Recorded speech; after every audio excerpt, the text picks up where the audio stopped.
todos, a paz do Senhor esteja convosco. Mais uma noite estamos aqui para mais uma ministração da palavra. E eu te convido neste momento, tudo aquilo que neste momento possa estar te incomodando, que você possa deixar um pouco de lado, que a sua atenção possa estar neste momento para a ministração da palavra de Deus, porque esta é uma palavra poderosa, uma palavra que pode e faz muito na vida de cada um de nós. Eu te convido neste momento a abrir a tua palavra, abrir a Bíblia em 2 livro de Reis, capítulo 8. 2 livro de Reis, capítulo 8, nós vamos ver hoje, neste momento, a respeito do profeta Eliseu, a respeito de uma mulher sunamita, a respeito de seu filho que faleceu, mas que Deus usou o profeta Eliseu para ressuscitar a vida deste menino. Vamos ler apenas aqui, 2 livro de Reis, capítulo 8, versículos 4 e 5. Diz assim a palavra do Senhor: Ora, o rei falava a Geazi, moço do homem de Deus, dizendo: Conta-me, peço-te, todas as grandes obras que Eliseu tem feito. E sucedeu que, contando ele ao rei como vivificara o morto, eis que a mulher cujo filho vivificara clamou ao rei pela sua casa e pelas suas terras. Então disse Geazi: Ó rei, meu senhor, esta é a mulher e este o seu filho, a quem Eliseu vivificou. Amém? Glória a Deus. Neste momento vamos estar levantando mais uma oração ao Senhor, apresentando este trabalho nas mãos dele, para que o propósito dele se cumpra neste lugar, para a honra, louvor e glória do nosso Senhor Jesus. Senhor, nosso Deus, nosso Pai, Pai amado, Senhor Deus, neste momento, ó Pai, Senhor Deus, levantamos esta oração a Ti, ó Deus, porque nós cremos, ó Pai, Senhor Deus, no Teu poder, nós cremos, ó Pai, Senhor Deus, no Teu mover, nós cremos, ó Pai, no poder do Espírito Santo que habita em nós, Senhor Deus, e eu creio, ó Pai, Senhor, que o Senhor tem um propósito, ó Pai, para esta noite, nas palavras que será ministrada, ó Deus. Eu te peço, ó Pai, que o Senhor esteja visitando, ó Pai, todos aqueles, ó Deus, que estejam acompanhando esta ministração, que o Senhor esteja, ó Pai, Senhor Deus, abrindo o nosso entendimento, ó Pai, que o mover do Teu Espírito Santo esteja em nossas vidas, Senhor, e ajuda-nos, ó Pai, a compreender, Senhor Deus, a Tua palavra, Senhor, e ajuda-nos, ó Pai, a guardarmos a Tua palavra no nosso coração, Senhor Deus, para que venha frutificar para o Teu reino, Senhor, para o louvor da Tua glória, Deus, eu te peço, em nome de Jesus, em nome de Jesus, louvado seja o Teu nome, Senhor. Obrigado, Senhor Deus, amém, amém. Irmãos, nesse capítulo 8 aqui, ela inicia como Eliseu procura uma mulher sunamita e avisa a ela: olha, Deus chamou a fome virá esta terra, essa fome vai durar 7 anos. Então você faz o seguinte: você vai, pega a sua família e vai por onde você puder peregrinar e volta daqui a 7 anos. E aquela mulher foi e passou 7 anos na terra dos filisteus, ficou ali afastada dos bens dela, ficou fora 7 anos. Mas quando ela volta, quando aquele período de fome passa e tudo volta ao normal, quando ela volta para casa, ela descobre que os bens dela já tomaram posse outras pessoas. Então ela foi ao rei ali daquela cidade solicitar a restituição dos bens. Mas exatamente naquele momento, quando ela estava indo lá falar com o próprio rei estava conversando com Geazi, o auxiliar do profeta Eliseu, e o rei perguntava a Geazi: diz-me o que Eliseu tem feito, não é? E dentre muitos outros milagres que Deus realizou através da vida de Eliseu, Eliseu teve um ministério de cerca de 50 anos, aproximadamente, nas mãos de Deus ali, realizando ali vários sinais, realizando ali vários milagres para o bem de muitas pessoas, inclusive para essa mulher sunamita.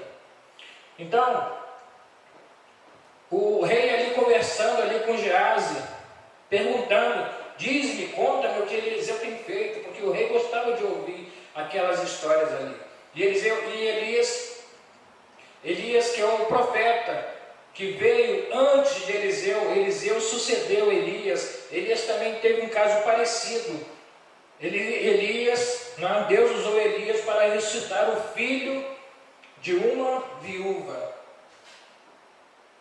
E Eliseu deu continuidade ao ministério de Elias.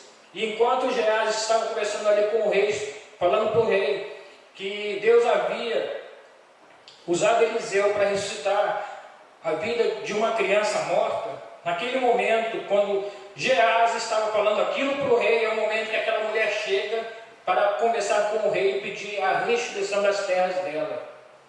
E quando ela chega lá, Geazi fala: ó rei, este é o menino que Deus usou Eliseu para ressuscitar. E naquele momento o rei determinou, chamou o eunuco, um empregado dele, e disse: você vai e faça com que seja tudo restituído para essa mulher. E assim aconteceu, e assim procedeu.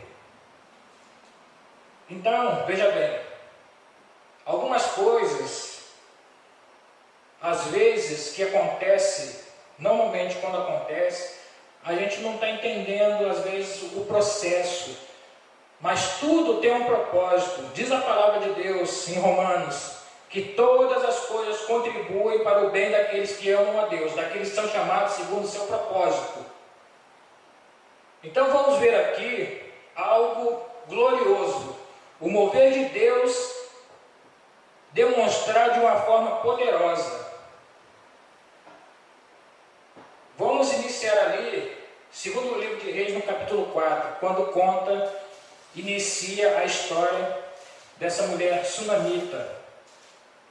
Em segundo livro de Reis, no capítulo 4, a partir do versículo 8, conta a história dessa mulher.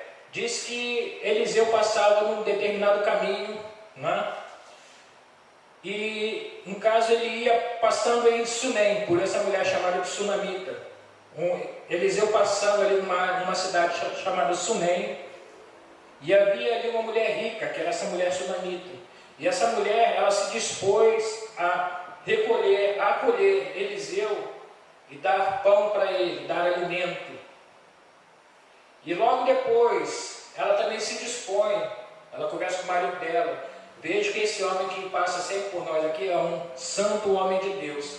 Então façamos para ele um quarto junto ao muro, coloquemos ali uma cama, uma cadeira, um candeeiro, para que ele ali descanse. E assim ela procedeu. E o interessante é que, depois disso tudo, Eliseu vendo ali a cordialidade dela, a bondade dela, Eliseu pergunta para Geazi: o que podemos fazer por ela? Mas antes de Eliseu perguntar isso para Geazi, ele pergunta para a própria mulher: haveria algo que possamos fazer por ti? Haveria algo que eu poderia falar ao rei? Haveria algo que eu poderia falar com o chefe dos exércitos? Haveria algo que eu pudesse te ajudar?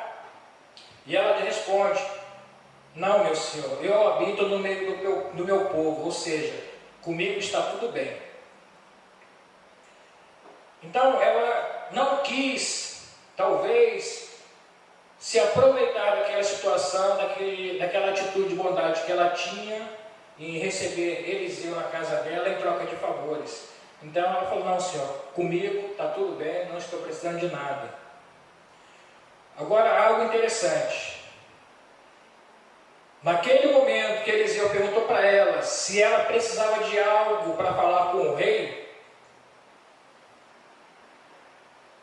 naquele momento ela não precisava. Mas depois que passaram aqueles 7 anos de fome, ela precisou falar com o rei. Então, às vezes, Deus nos pergunta algo, e às vezes falamos: Senhor, nesse momento eu não estou precisando. Mas passado algum tempo, aquilo que a gente falou que não precisava, lá na frente a gente acaba precisando. Já aconteceu isso com você?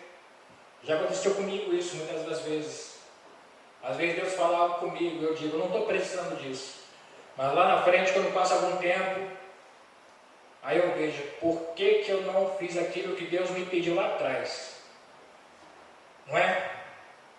Mas Deus é tão bom, tão piedoso, misericordioso, que Ele usa tudo isso em favor do nosso bem. Então, às vezes, o que aquela mulher ela achava: não estou precisando de nada. Não, ela achava que não precisava do favor do rei, ela achava que naquele momento não precisava, mas lá na frente ela precisou. Então isso é algo muito interessante, isso acontece muito conosco, acontece muito no nosso dia a dia. E Geazi fala para Eliseu: olha, ela não tem filhos e o marido dela é velho, então Eliseu manda chamar aquela mulher e ele diz para ela: no tempo determinado tu terás um filho. E ela fala para Eliseu: Senhor, não mintas para a tua serva. Não é? Então, quando ela ouviu aquelas palavras, ela achou aquilo era bom demais. Um filho, algo que ela não tinha e que ela sempre quis, embora não tenha manifestado verbalmente, mas com certeza ela estava precisando, ela estava querendo um filho. E o filho nasceu pelo tempo determinado. E aquele filho cresceu. Em certo momento da vida daquela criança, na época da cega, quando o pai desse menino, juntamente com ele, estava lá com os segadores, lá no campo, o menino fala assim: ai meu pai, minha cabeça, ai minha cabeça. E o menino desmaiou. Até o meio-dia ficou ali ruim e morreu. Quando o menino faleceu, o menino estava em casa. O menino estava em casa. A mãe foi, pegou o menino, colocou na cama do profeta Eliseu e mandou chamar alguns moços para que fossem com ela até o profeta Eliseu, lá no Monte Carmelo, onde o profeta estava. Quando ela chama os moços para que fosse lá com ele, com ela, buscar o profeta Eliseu, o marido dela pergunta: por que vai procurar ele? Está tudo bem? E ela disse: está tudo bem. Entretanto, o filho estava morto em casa.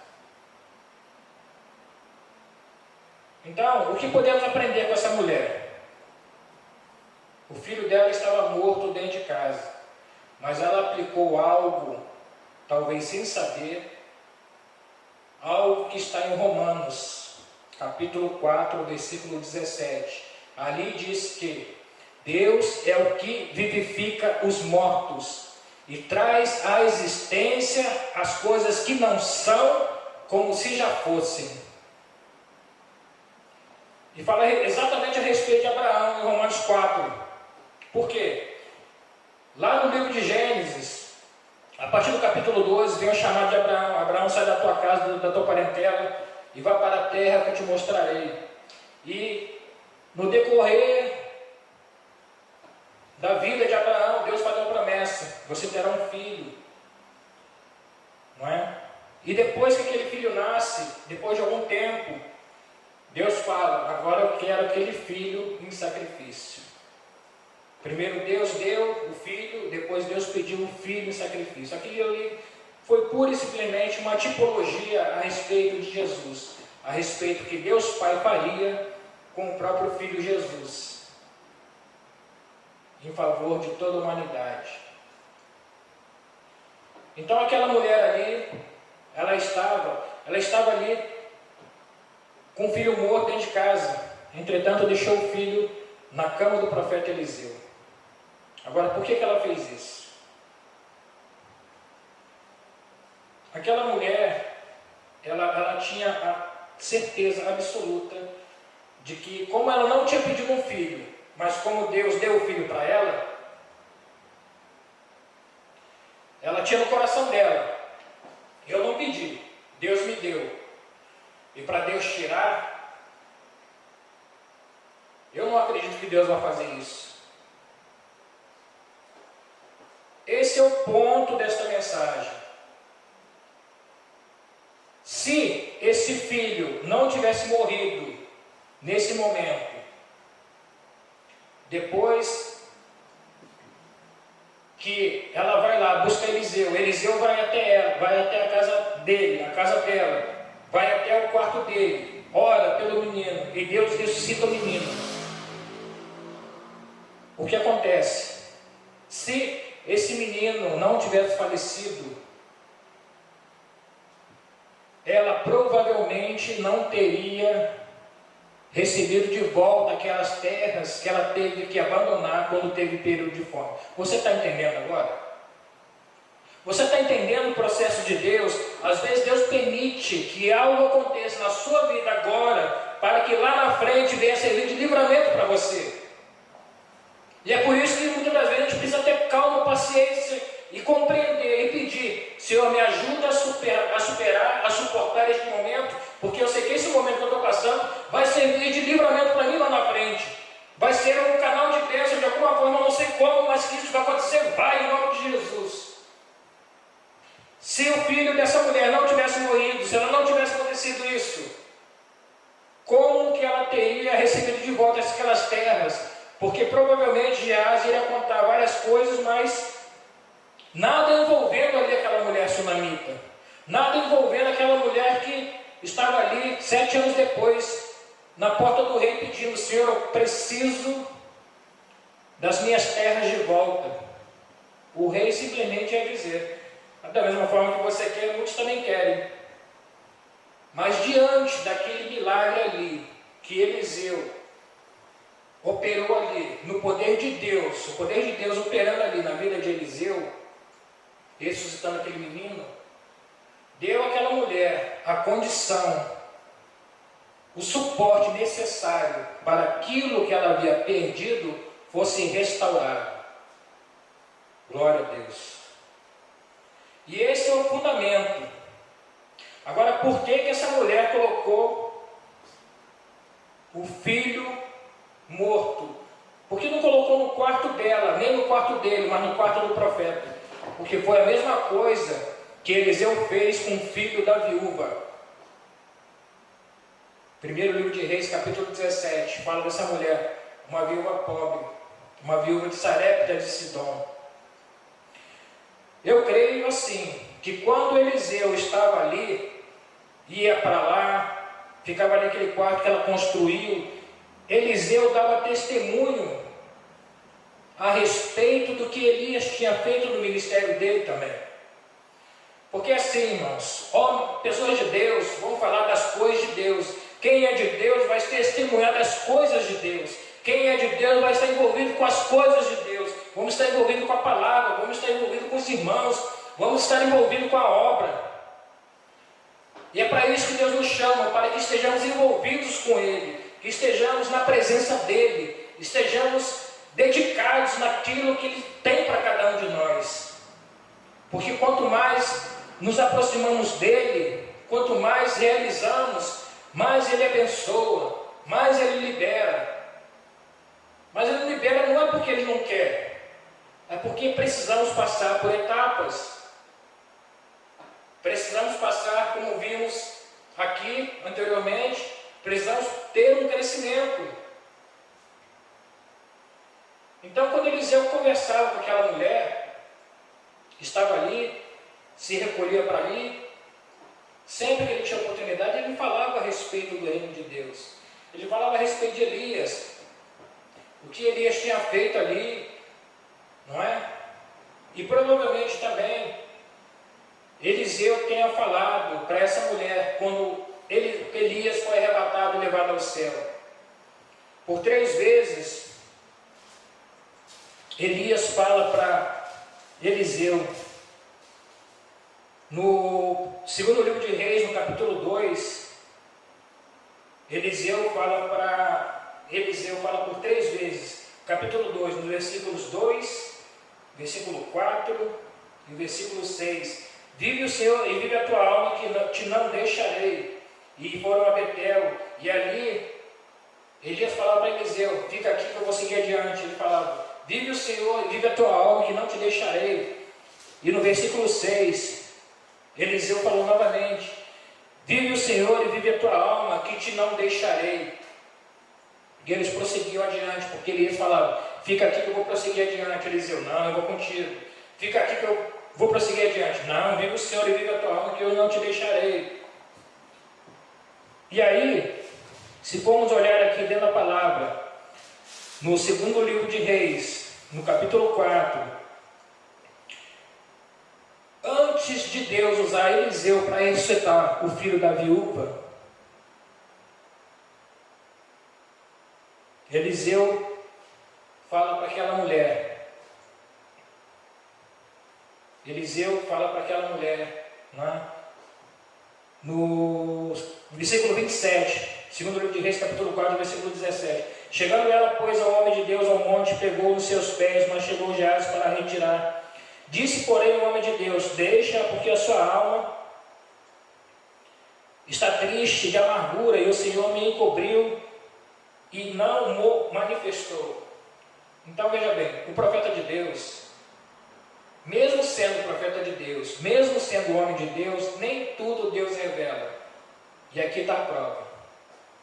O filho da mulher havia morrido, mas o profeta Eliseu, que foi muito usado por Deus, Deus não revelou para ele o que tinha acontecido. Você está me entendendo?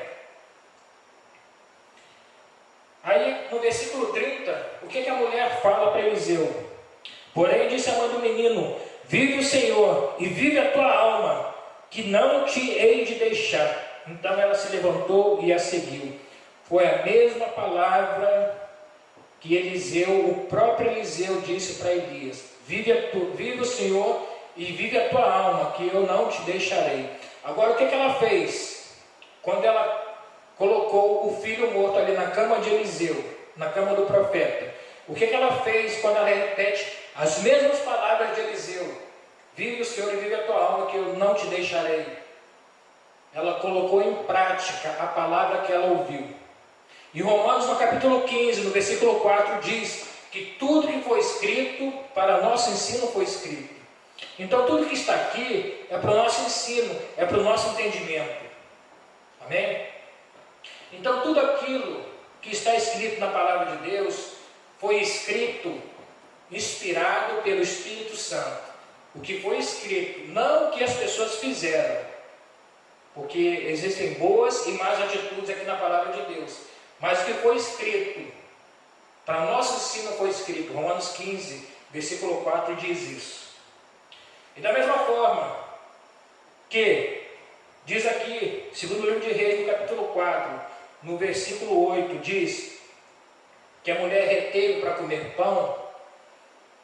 No Evangelho de Lucas, no capítulo 10, no versículo 38, o que diz? Fala a respeito de uma família, uma outra família, família de Lázaro, Marta, Maria e Lázaro. Diz: e aconteceu que, indo eles de caminho, entrou numa aldeia, e certa mulher, por nome Marta, o recebeu em sua casa. Exatamente o que a mulher sunamita fez, muito parecido.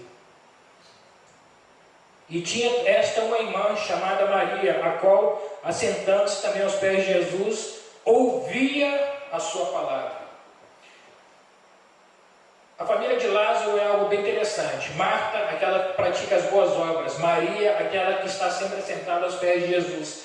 E Lázaro é aquele que sofre a enfermidade, aquele que morre. E aquele que Jesus ressuscita. Essa é a figura da igreja. A igreja tem aqueles que estão voltados para a prática de boas obras. Embora saibamos que a prática de boas obras não pode salvar ninguém. Efésios capítulo 2, versículo 8 e 9 diz: a salvação pela graça, por meio da fé, não vem de vós, é dom de Deus. Não vem das obras para que ninguém se glorie, embora somos salvos para praticar as boas obras. Primeiro somos salvos, para depois praticar essas boas obras, e não o contrário. E não praticar as boas obras para ser salvo. As boas obras não podem salvar ninguém. Se fosse assim, não haveria necessidade de Jesus ter morrido na cruz.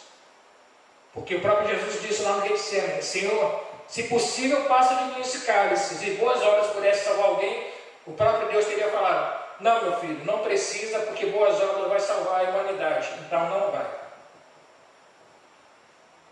Então, essa família aqui acolhia Jesus também. Jesus, quando passava por Betânia, essa família aqui acolhia Jesus, recebia Jesus em casa. E é um privilégio muito grande. Aquela mulher sunamita, ela abriu as portas da casa dela para receber o profeta de Deus. A família de Lázaro recebeu Jesus na casa dele.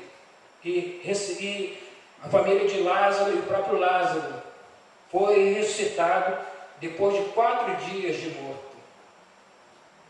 Depois de 4 dias.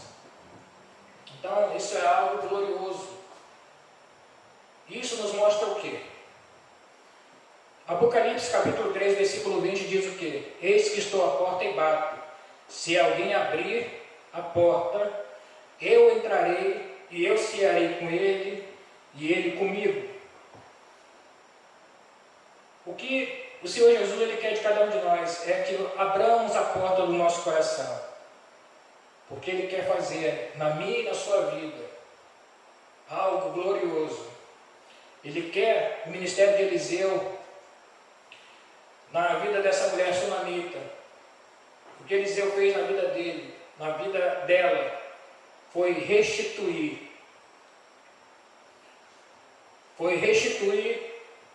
aquilo tudo que aparentemente ela tinha perdido. O que será que você tem perdido durante a sua vida?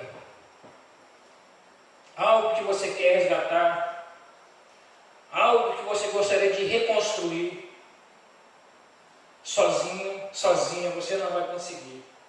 Mas se você permitir que o Senhor Jesus trabalhe e entre na sua casa, que Ele entre na sua vida, Ele vai te ajudar. Com certeza o próprio Senhor Jesus também não vai fazer sozinho. Porque a palavra de Deus diz que nós somos cooperadores de Deus. E a palavra de Deus também diz que o Senhor coopera conosco. Então, é dos dois lados. É da nossa parte e da parte de Deus. Mas primeiro da nossa, porque somos nós que precisamos permitir que Deus entre na nossa casa, que Ele venha fazer parte da nossa vida. Assim como a família de Lázaro abria a porta de casa para ele, para Jesus. E se você for olhar, Zaqueu, Evangelho de Lucas capítulo 19, fala de Zaqueu. Zaqueu subiu numa árvore para ver Jesus. E Jesus fala para Zaqueu: Zaqueu, desce depressa, que hoje me convém pousar na tua casa. E quando Jesus entra na casa dele, Zaqueu fala para Jesus: Senhor, se eu tenho defraudado alguém, restituirei 4 vezes mais, e darei metade dos meus bens para os pobres. E Jesus fala: hoje entrou salvação nesta casa, porque este também é filho de Abraão. Então isso é fundamental para mim e para você que está acompanhando esta ministração. Abra a porta da sua casa, abra a porta da sua vida, permita Jesus fazer algo na sua vida, permita Ele te ajudar onde você tem encontrado dificuldade. Aquela mulher, ela achou que naquele momento, a mulher sunamita, ela achava que naquele momento que Eliseu perguntou para ela, ela falou, Eliseu perguntou: está precisando de algo que eu possa falar com o rei ou com o chefe do exército? Ela disse: negativo, eu habito no meio do meu povo, está tudo bem comigo. Naquele momento ela não precisou, mas ela precisou lá na frente. Em algum momento na sua vida, alguns anos atrás, quando te falaram de Jesus, talvez você tenha dito: eu não precisei de Jesus, mas hoje talvez você esteja precisando. Hoje você está precisando falar com o rei, e o rei é Jesus, o rei dos reis e Senhor dos senhores. Permita que Ele faça algo por você. Algum tempo atrás, alguns anos atrás, talvez você tenha dito para alguém: não estou precisando de Jesus, mas hoje você está precisando. Permita Ele faça algo na sua vida. E essa família aqui, Evangelho de João, no capítulo 11, no capítulo 12, fala a respeito também de Lázaro. Algo glorioso, algo formidável. Ver uma pessoa ser ressuscitada depois de 4 dias. E a própria mãe de Lázaro diz, Marta diz para Jesus: Senhor, já cheira mal porque é de 4 dias. Então você que está acompanhando esta ministração, mesmo que o problema esteja nessa situação, num sentido assim desagradável, permita que o Senhor mostre para você o quanto Ele te ama, o quanto Ele quer fazer por você. Abra apenas uma oportunidade para Ele, porque Ele quer te ajudar, Ele quer te mudar e Ele quer te salvar. Principalmente, Ele quer que você tenha a vida eterna em Cristo Jesus, e que você esteja eternamente na presença de Deus. É esta mensagem que eu deixo esta noite, é esta ministração que eu deixo para vocês, e que de alguma forma esta palavra possa ter falado ao teu coração, que venha edificar e fortalecer a tua fé para o louvor da glória de Jesus. Vamos orar neste momento, vamos agradecer por esta palavra, por essa ministração, e que estejamos sempre orando, sempre buscando ter o entendimento da palavra de Deus. A palavra de Deus não é só conhecimento, a palavra de Deus principalmente é alimento. Jesus ali no deserto, ali em Lucas capítulo 4, foi tentado pelo diabo. O diabo falou para Jesus: se tu és filho de Deus, transforma essas pedras em pães. E Jesus respondeu para ele o que está escrito em Deuteronômio: nem só de pão viverá o homem, mas também de toda palavra que sai da boca de Deus. Então precisamos nos alimentar da palavra de Deus, porque Ele é o nosso alimento espiritual, é o alimento da nossa fé, e é isso que vai nos dar crescimento. E precisamos profundamente mergulhar realmente fundo nesta palavra, porque esta palavra é viva e é poderosa e pode mudar qualquer situação. Não a palavra em si, mas o poder que ela traz com ela, porque essa palavra ela foi inspirada pelo Espírito Santo. E se você recebe Jesus como Senhor e Salvador da tua vida, o Espírito Santo passa a habitar no seu coração. Então permita que Jesus faça algo por você, porque Ele te ama, Ele te conhece, Ele sabe a tua vida, assim como Jesus conhecia a vida de cada um dos discípulos. Mas mesmo assim, Jesus amou a cada um deles e não desistiu deles, assim como também Ele não vai desistir nem de você, nem de mim, nem de ninguém. Amém? Vamos orar e estar encerrando. Muito obrigado a todos, e que estejamos numa próxima oportunidade para a glória de Deus. Senhor nosso Deus, nosso Pai, Pai amado, Senhor Deus, na tua presença gloriosa, Deus, te agradecemos por esse momento, por essa ministração, ó Pai. Que esta palavra, Senhor Deus, que chega, ó Pai, aos corações, Senhor Deus, aqueles, ó Pai, Senhor Deus, que estão em dificuldade, ó Pai, aqueles, ó Pai, Senhor Deus, que em algum momento, Senhor Deus, possam talvez estar desanimados com algo, Senhor Deus, talvez, ó Pai, buscando uma restauração de alguma coisa, de alguma situação, mas que o Senhor esteja visitando, ó Pai, cada coração, Senhor, esteja visitando as famílias, Senhor, esteja visitando, ó Pai, os necessitados, ó Pai, faz a tua obra neste lugar, nesta nação, Senhor Deus, faz a tua obra no Brasil, Senhor, faz a tua obra nos Estados Unidos, Senhor, faz a tua obra, ó Pai, no Japão, Senhor, faz a tua obra, ó Pai, Senhor, em todos os países, Senhor Deus, desta terra, Deus, porque o Senhor, ó Pai, é Deus Todo-Poderoso, o Senhor, ó Pai, é o Criador dos céus e da terra, Senhor, e o Senhor, ó Pai, conhece a cada um, Senhor Deus, o Senhor conhece a cada coração, o Senhor conhece a cada necessidade, Senhor Deus. Mas, ó Pai, eu te peço, ó Deus, aqueles, ó Pai, que têm dificuldade, Senhor Deus, em encontrar a Ti, Senhor, que o Senhor esteja movendo situações, Senhor Deus, para que possam ver, ó Pai, a grandeza do Teu amor, ó Pai. E eu te peço, ó Deus, muito obrigado por esta noite, por esta palavra, Senhor Deus. E, ó Pai, eu te peço, guarda, Senhor Deus, a cada um de nós, Senhor Deus, guarda nas Tuas mãos, livrando de todo mal, Senhor. E aqui, ó Senhor, aquele que estiver necessitando de um milagre, Senhor Deus, de uma intervenção, que o Senhor esteja amparando, sustentando, Senhor Deus, e entrando com intervenção, operando um milagre poderoso, Senhor Deus, para o louvor da Tua glória, Pai. É o que eu oro, Pai, eu te peço, te agradeço, Pai, em nome de Jesus, em nome de Jesus. Muito obrigado a todos, até a próxima, amém.